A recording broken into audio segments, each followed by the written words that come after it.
রাজধানীর উত্তরার দিয়াবাড়িতে milestone college প্রাঙ্গণে একটি প্রশিক্ষণ বিমান বিধ্বস্ত হয়ে শতাধিক আহত হয়েছেন। এখনো পর্যন্ত জাতীয় বার্ন ইনস্টিটিউটে আনা হয়েছে অর্ধশতকেরও বেশি জনকে। অনেককেই নেওয়া হয়েছে ঢাকা মেডিকেল কলেজ হাসপাতালে।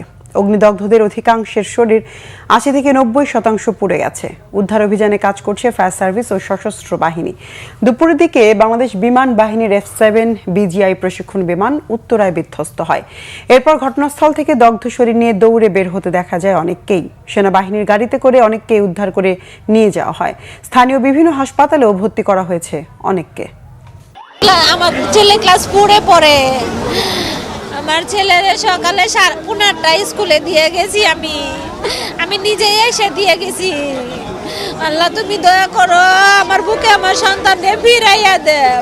এটা বড় ধরনের ঘটনা যেটাকে আমরা চেষ্টা করছি আমাদের সর্বোচ্চ সামর্থ্য দিয়ে, সব বিশেষজ্ঞরা চেষ্টা করছে এবং ঢাকা মেডিকেল কলেজও আসলে এর পাশে আছে।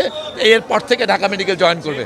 এখন পর্যন্ত আমাদের 60 জন যেটা ভর্তি করা হয়েছে, আরও 10-15 জনের ক্যাপাসিটি এখানে নেওয়ার মতো হবে। এরপর ঢাকা মেডিকেল প্রস্তুত আছে পুরোটা।